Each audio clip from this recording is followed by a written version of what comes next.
welcome. I'm Jen Frost with Faith and Fabric, and I'm really excited today to sew this absolutely adorable little mini quilt block with you. Now this is part of our Crosses 3-in-1 pattern. I'm going to put a link over here to that. And it's actually really Crosses 5-in-1 because now there's 5 patterns that have been included in this bundle. I just keep adding things to it. So this is one of the 5 that are now in there. So this is a little block called Love One Another, and it finishes at just over 10 inches by 10 inches.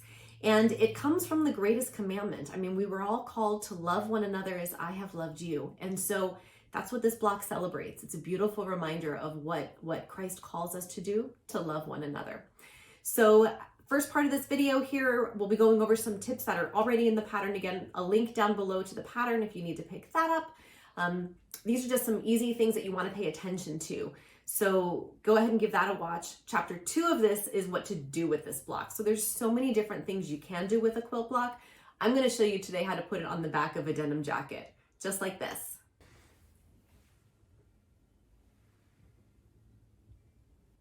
Seriously, I can't wait to work on this with you. So let's go ahead and get started. So let's talk about how this pattern is set up.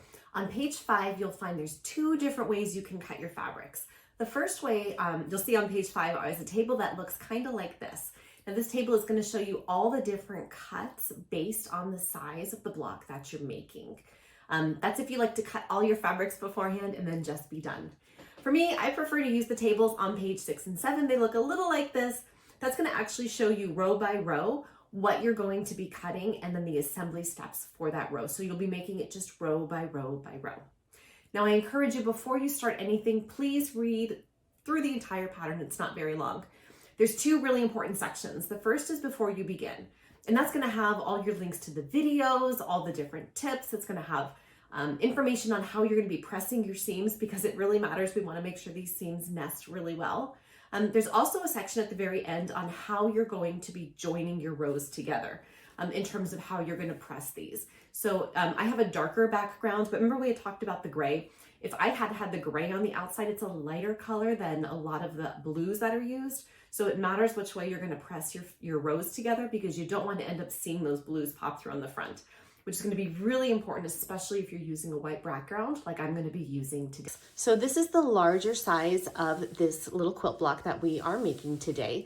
Again, this is the 24 inch by 24 inch, and it's the one that's included in the Crosses 3 ways pattern, even though it's really Crosses 5 ways because it just keeps growing. I keep adding to it. So you can see here, I want to just look at colors. So in this example, you'll see I have darker colors for the crosses, and then the heart is filled in with this gray, and then there's a softer gray in the background.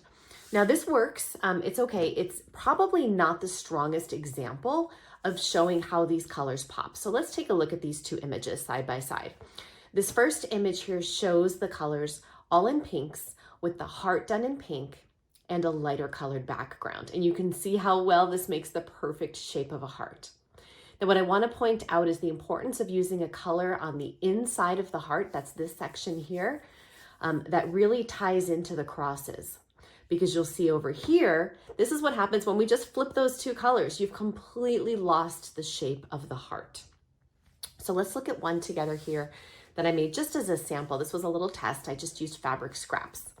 And you can see here, you can tell that this is a little heart. It's a blue heart, but how much more powerful and how much more impactful would this have been if, because we have these blue crosses, if the blue here, if this background had been done in blue and the outside in gray, you would have really seen this heart pop. Now again, this was just, I was using some fabric scraps and I didn't have much of this gray, so I used it on the inside, but you can really see the difference and the impact that makes. So let's talk about some other colors we're going to use today. Oh, real quick, I did want to show you this one. This example is done where I'm not using all different colors for the crosses. So here you'll see we have 1, 2, 3, 4, 5, 6, 7, 8 different colors for the crosses. In this one, I have a lot less. You'll see I doubled up here, here, here, and here. So I only have 4 colors, so half as many. So you can totally do this with less colors. I would not recommend doing all the crosses in one color, because otherwise you're going to end up with these long stripes. And it's just not going to, the pattern is going to lose itself because you're not going to have the distinct shapes of the crosses. So I would go no less than 4 fabrics for your crosses if you don't want to have all the different colors. For this one, I am gonna go with all the different colors. I'm using these adorable fabrics. Again, these are just some other little scrap pieces. I have bigger scrap pieces from Riley Blake. So here's how I'm basically gonna be laying mine out. Got some nice color mixes here. You can even switch these up, spread the blue out a little bit here. So you wanna spread your colors so the colors are not touching. So you'll see I've got a nice mix of separate greens, separate blues, separate yellows, and then this nice bright bold. I prefer to put the bold color right in the middle for that center cross. For my background, I'm going to be using this pink fabric. I think that's going to tie a lot of these colors together. You'll see how cute they all look together. I'll put a link to all these fabrics down below. And then for my background, again, we talked about the importance of selecting a background that is unlike anything else. You'll see I've just got this white. It's actually this same fabric, but with the white background. So it's going to complement everything, but it's also going to blend quietly into the background. Let's talk real quick about your thread colors. So again, these are my fabrics. I'm going to link to them below because they're just so cute. But here's my background, and then here's all the different colors of the crosses I'll be making.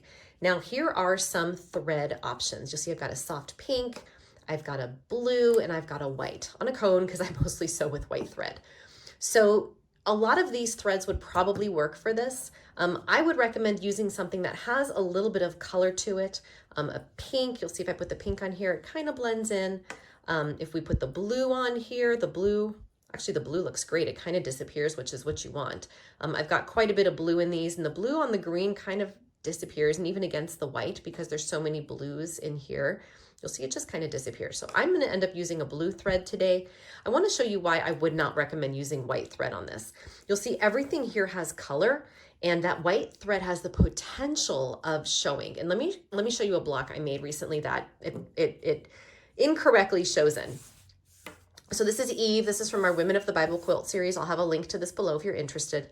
But you'll see I used a white thread on this. Now this is paper pieced, and when you paper piece, that obviously raises its own challenges sometimes, but you'll see if you look closely, there's white thread lines on this. And you'll see you don't see the white thread here on the green because the green is a lot closer to the white, but where there's the dark brown, you can really see these thread lines. You could see the thread line, and then as soon as you get back to the greens, it almost disappears again. So I would recommend using a color thread that is just going to disappear. I'm going to go with blue, and I look forward to seeing in the comments what colors you've picked for this and what color thread you choose. So go ahead and cut your fabrics. You want to make sure you're paying attention to all those measurements in your pattern, and go ahead and stick those little tiny pieces now somewhere safe. So before we start sewing, let's take a look at how our block is turning out. So hopefully yours looks a little bit like mine. I'm so happy with these colors. So we've got that nice white in the background. Each of the crosses is different. And with that pink filling in as the only other color in there, you can already see it's forming what looks like a heart. So I know we talked a little bit about the rows and the ones that are going to be hardest to sew, and you can really see that reflected here. So you can see this is our bottom and top strip. And these strips are the actual size that our block is going to be. But if you look especially at like this row and this row here, where you've got those 11 pieces that have to come together in order to make a little strip this length, this is where you're going to really want to measure as you sew. So be sure to look in the pattern so you'll know how far apart your blocks need to be. Really, these small blocks are all going to finish at 0.75 by 0.75. So just make sure you're measuring that as you go throughout the length of your quilt, okay? So I'm going to go ahead and start sewing my rows together. You can start sewing your rows together. One thing to pay attention to is the pressing. So in your pattern, it tells you you're going to be pressing like opposing rows. So so there's A, B, C, D, E, F, G, and H all the way through your quilt. You're going to be pressing these rows one direction and these rows the other direction. And what that's going to mean is then these seams where you have these connection points, they're going to nest really, really well. So we'll meet back up when it's time to press, but let's get sewing. So as you're sewing, just a reminder that your takeaway here is to make sure that you are sewing exactly the size you need in terms of your allowance. Not too much, not too little, not too scant. So how'd your sewing come along? Here's where mine is at. So these are still all of the unattached rows. None of them have been sewn together. But this is the first look at how it's going to look once your rows are assembled horizontally. So before you start attaching your rows vertically, you definitely want to press them, again, based on those directions that were in the pattern on how to press. And this is also the time where you want to make sure that they're all the same length. So you'll see, it's kind of hard to tell because I've got the white on the white here, but you want to measure to make sure each of your rows are the same length. And again, if you have a row that's too long, go back and look and measure the individual blocks for the finished size and make sure the finished size is where it needs to be. If you have a row that's too short, it's also the same thing. It's likely that you picked up too much fabric when you were stitching. And so you're going to have to go back and let out some of that fabric in some of those places. So that way your rows will go ahead and nest well. Again, they're going to nest well because why? That's right, because you press them in the right direction in alternating directions based on the pattern. So I'm going to go ahead and I'm going to put all my rows together. Just attach them all. Don't worry about pressing them until you've attached all the rows. And then we'll go ahead and talk through pressing them together, okay? So let's talk about attaching our rows. So you see I've got the first 3 rows attached here. Those were super easy, no need to nest anything. But now I'm up to row D. Da, da, da. We've talked a lot about row D here. And I need to attach row D like this. So you'll see there's 4 places where I want my seams to nest. 1, 2, 3, 4. There's 4 connection points that the row right below it is going to fit perfectly in there. And that's going to work great because again, we've alternated the direction that we've pressed our seams in. So the seams are going to fit nice and snug. So keep your pins handy. What you're going to do is you're going to take your row E, or your row D rather, and you're going to connect it to row C. So you can just line that up, get those seams to kind of get snug right into each other. It's a little harder because these pieces we're working with are so small, but this is going to be such a fun project. And then you're going to pin that seam in place. Okay, so I'm going to show you 2 situations you might run into here. Your first one is going to be if you are a little generous with your sewing, you might go to nest these seams right here and you might find, oh my gosh, it looks like this, and I have too much fabric on top, and no matter how much you try to work those seams, it's not going to fit. If that's the case, that means that these blocks that you've sewn are actually a little too big, and you need to come in and stitch these seams a little tighter because maybe your 1/4 inch wasn't actually a 1/4 inch, maybe it was just under. Alternately, you can end up trying to nest your seams and have it look like this. So again, I'm over-exaggerating both of these, but your bottom now is too much. That would mean that you actually sewed more than a 1/4 inch in your seams and now you need to, unfortunately you need to tear those out because there's no easy fix for those. And then restitch them with a little bit more scant of a seam. But hopefully, like mine, your seams come together right where they need to be, and you can kind of work those fabrics in so it sits nice and flush like that.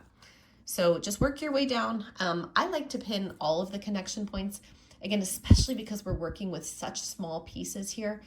You really want this to line up well. You're going to see it if your seams are not lined up. Sometimes when you have a larger quilt, your eye can kind of fade a bit and you won't notice it as much, but I think because we're working with such tiny piecing, you can really see when something isn't lined up as well. So I'm going to finish pinning my seams. You can finish yours. Go ahead and sew all your rows and we'll meet back up to talk about pressing.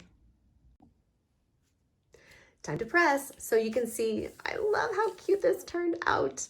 That pink really makes the heart, and again, that white just makes a separate background. And again, you can see actually a lot better side by side when we were talking about that at the very beginning, how if you pull a color of the crosses into the crosses, like we put the pink because there's already pink here, it really makes the heart appear compared to this one where it's much more abstract. Really, again, this was just scrap fabrics I had and I didn't have, using up scraps. But if I had flipped these, you would have seen that blue with the blue really stand out against a gray background like this does here. But I want to talk to you about pressing these. So there's 2 different methods you can employ for this. The first one is kind of seeing how they fall. So if you have colors like this one, like the blue, you'll see there's no white on here. So I'm not really worried about colors showing through. So I basically came through and I just pressed these based on whatever direction the fabric seemed to fall. So you'll see some of these rows were a lot thicker than others. This is that row D we looked at so much. Those rows were so thick with fabric that they just already naturally pressed out, and you'll see that's already happening here. Here's that row D, and you'll see that wants to open in both directions because there's so many pieces on that. You can go ahead and just kind of naturally work with your fabrics with no fear of it going through the front if you don't have a light colored fabric. However, I have white, and what I don't want to do is have some of these colors show, and so sometimes you run the risk If I press this row, for example, if I were to press this up, this blue fabric over time might start to show through on the front. And I don't want that to happen. So in your pattern, you'll see the instructions tell you to press all the rows towards the longest row. That's this row here. I'll flip it over. So this row here. So all of these rows should get pressed down. All of these rows should get pressed up towards that row. So again, on the back here, it would kind of look like this, everything coming in to the center to avoid any color showing through. Let's press our fabric. So again, based on the colors of your fabric, you want to determine how you want to press them. Do you want to press them to the center, or do you just want to press them to lay flat and lay open? All right, step 1 is done. So you now have this absolutely adorable block. So step 2, chapter 2 in this video, I'm going to be showing you guys how to add this to the back of a denim jacket. So I have a pink jacket picked out. I'll be showing you that up close here in a moment, and we'll be taking this and adding it to the back of the jacket. Now, of course, you don't have to do that. You can always just stop right here and use this alone in a different project. If you are doing it in a different project though, go ahead and leave me a comment and tell me what you are doing with your block. I would love to hear it. Otherwise, let's get started on adding it to our jacket. Welcome to chapter 2, where we are going to add this little adorable quilt block that we made to the back of a denim jacket. Now you can really use any denim jacket. I have this pink one that I picked up actually at Goodwill, so I'm pretty excited for it. It's lovely actually, and it still had the tags on it, which is crazy. So here is, so I can get it mostly in frame. It's just a pink jacket. It is denim. It is stretchy, and so we're going to talk a little bit about that. You'll see this is more of that that stretch denim that's really in fashion right now. So apparently, though, not for whoever returned this to or sent this off to Goodwill. So we're going to be taking a closer look next about how we're going to prepare the denim jacket itself for sewing, some things that you're going to consider, how to add fabric to your block to make it fit on the back panel of your denim jacket. Again, we're going to be giving you a lot of options, because I think if you go out and you try to search for how to add a block to a denim jacket, there's so many different ways, and there's a lot of different dependencies based on what kind of fabric you're using, how often you're going to be using your jacket, how often you're going to be washing your jacket. These are all things to consider. So we'll be walking through all of those in this part of the video. Let's get started. So here's the back of that lovely stretchy pink jacket. You can see how thin the fabric actually is, and it's hard to even smooth the wrinkles out. You know, if you know denim, denim's usually quite a bit thicker than this, but I just loved this. I had to get it. So let's first talk about the jacket itself. If it's a new jacket, you're probably going to want to wash it first. You know, a cold water, gentle cycle, that's going to just, it's going to clean out any of just the initial dyes that are in there. It's going to get that fabric ready to go, and it's going to prepare it for sewing. And it'll also prepare it for any future washes. You also want to stabilize the stretch. If you have stretchy denim like I do, it's going to really, as you'll see, it wants to warp, it wants to pucker. So I'm probably going to be taking, this is just some very, very thin fusible webbing.